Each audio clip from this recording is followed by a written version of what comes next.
La préparation canalaire est initiée par le passage d'une instrumentation manuelle passive qui va cathétériser et explorer le canal sur toute sa longueur. Ces instruments ont une conicité constante de 2% et une section carrée. Ils sont manipulés par quart de tour en sens horaire et anti-horaire avec une pression légère et constante. La lime K est active sur toute sa longueur, depuis sa partie apicale jusqu'à sa partie coronaire.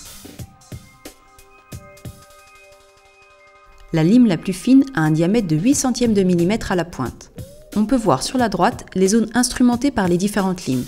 Le code couleur correspond à la surface instrumentée par la lime. La séquence se poursuit avec une lime de 10 centièmes de millimètre à la pointe, puis 15 centièmes de millimètre à la pointe,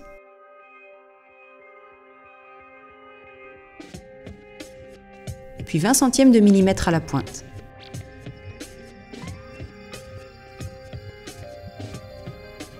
Sur la droite, on peut visualiser la partie de dentine qui a été supprimée par les instruments manuels.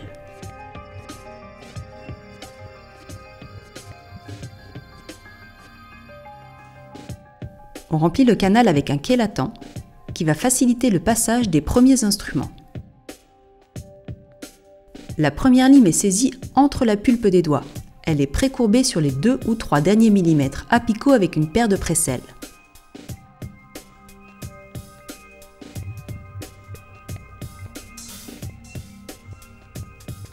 Remarquez la prise et la dynamique de l'instrument.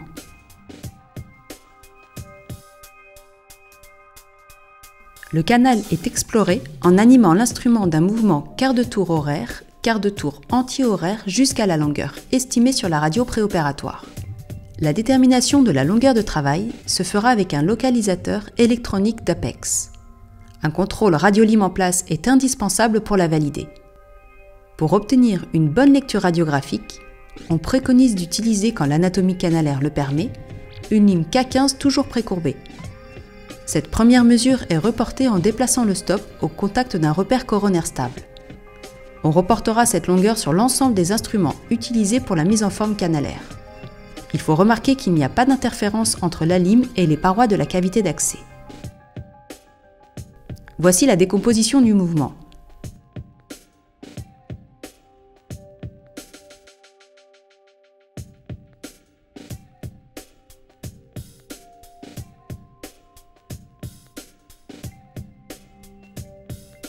Quart de tour horaire, quart de tour anti-horaire et légère pression. Nous voyons maintenant les effets de la lime K8 dans le canal. Sa progression se fait en mouvement alternatif d'un quart de tour à droite et un quart de tour à gauche, tout en progressant vers l'apex. Cette longueur devra être confirmée au moyen d'un localisateur d'apex et d'une radiographie rétro-alvéolaire. Après vérification de la longueur de travail sur une règle endodontique, la lime K est introduite jusqu'à la longueur de travail avec de petits mouvements de va-et-vient. On va perméabiliser plus particulièrement la région apicale.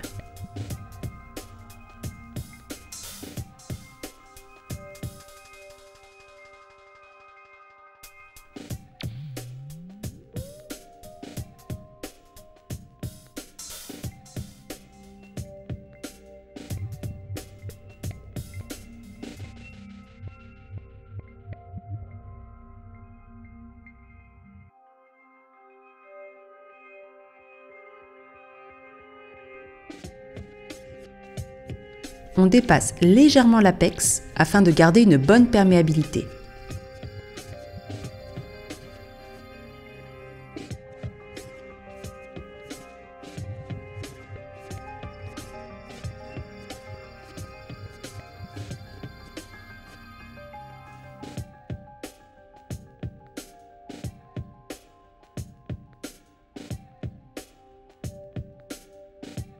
On conserve un mouvement de va-et-vient tout en augmentant l'amplitude. On obtient ainsi ce qu'on appelle la fluidité canalaire.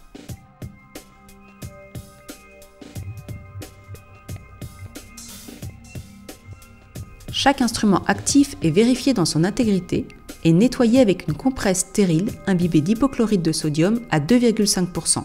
Il est ensuite obligatoirement rangé à sa place. En résumé, l'exploration du canal se fait toujours avec des limes manuelles précourbées de la K8 à la K15.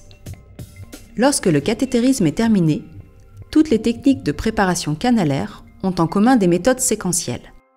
Une lime K10 est ensuite utilisée pour l'exploration du système canalaire. La précourbure est réalisée en ourlant la pointe de l'instrument entre les morts d'une paire de précelles. Il est important que cette courbure soit régulière et n'occupe que les 3 à 4 dernières spires. La progression apicale dans le canal de la lime K10 précourbée se fait par une poussée légère, puis activée par un mouvement de quart de tour horaire, puis quart de tour anti-horaire jusqu'à la longueur de travail indiquée par le stop. La lime est ensuite retirée dans un mouvement horaire complet afin que les bouts d'antinaire restent prisonnières des spires. Ce mouvement de reptation en direction apicale peut se faire en un seul temps, sous irrigation permanente d'hypochlorite de sodium à 2,5%. Si la lime K10 bloque avant d'atteindre la longueur de travail estimée, on ne doit en aucun cas forcer ou pousser cet instrument.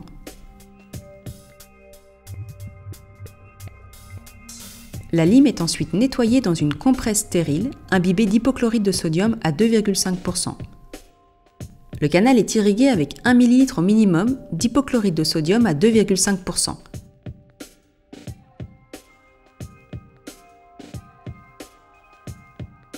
La perméabilité apicale et la fluidité de la préparation canalaire sont vérifiées avec une lime précourbée, K8 ou K10, si le diamètre du foramen le permet.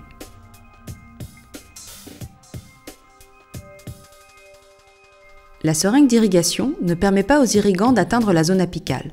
C'est ce qu'on appelle l'irrigation passive. Par contre, l'instrumentation manuelle, comme tous les systèmes d'irrigation dynamique, porte les solutions dans les derniers millimètres apicaux. C'est l'irrigation active.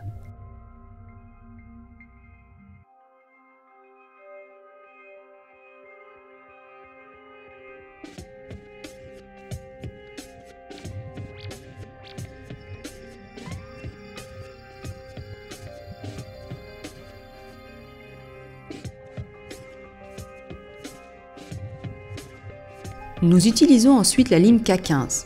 Notons qu'entre les limes K10 et K15, le diamètre de pointe augmente de 50%. L'opérateur constate une rigidité plus importante sur cet instrument. La gestuelle est identique à celle de la lime K10. On reporte la longueur de travail à l'aide d'une réglette endodontique. On la précourbe comme pour la lime K10.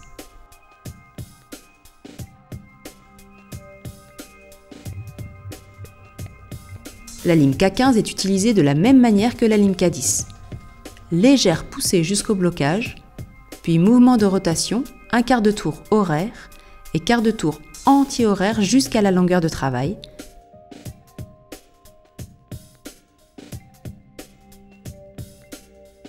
Puis sortie en mouvement horaire complet. On obtient au fur et à mesure une préforme qui supprime les interférences canalaires et assure progressivement une fluidité canalaire.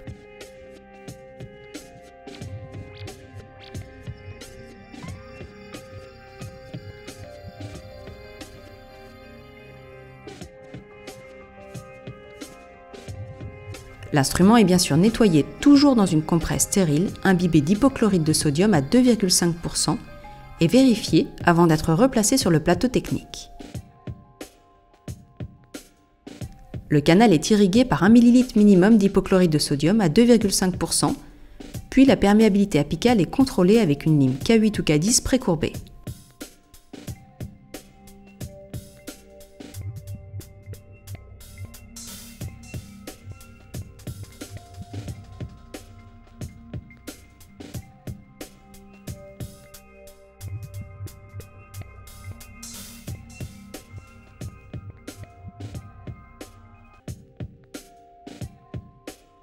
Pour finaliser la préforme et sécuriser le canal avant l'utilisation d'une instrumentation mécanisée en nickel-titane, on utilise la lime K20. Pour compenser sa rigidité et respecter la trajectoire canalaire, on utilisera le mouvement des forces balancées. L'instrument est précourbé et la longueur de travail est portée toujours à l'aide de la réglette endodontique. Cette lime sera cette fois-ci utilisée en balance force.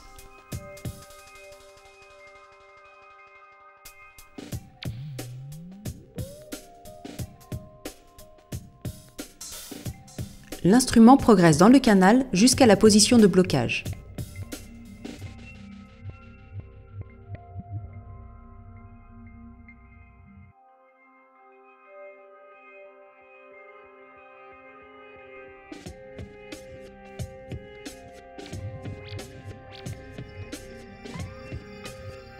L'opérateur exerce une poussée qui engage quelques spires contre les parois dentinaires, quart de tour horaire les lames couplades-dentines, 3 quarts de tour anti-horaire. On libère les spires chargées de bouts dentinaires et on remonte l'instrument dans un mouvement horaire. On progresse sous une irrigation abondante. 1 ou 2 mouvements suffisent en général. L'instrument est bien sûr nettoyé toujours dans une compresse stérile imbibée d'hypochlorite de sodium à 2,5% et vérifié avant d'être replacé dans le plateau technique. On termine par une irrigation à l'hypochlorite de sodium à 2,5% et un contrôle de la perméabilité apicale.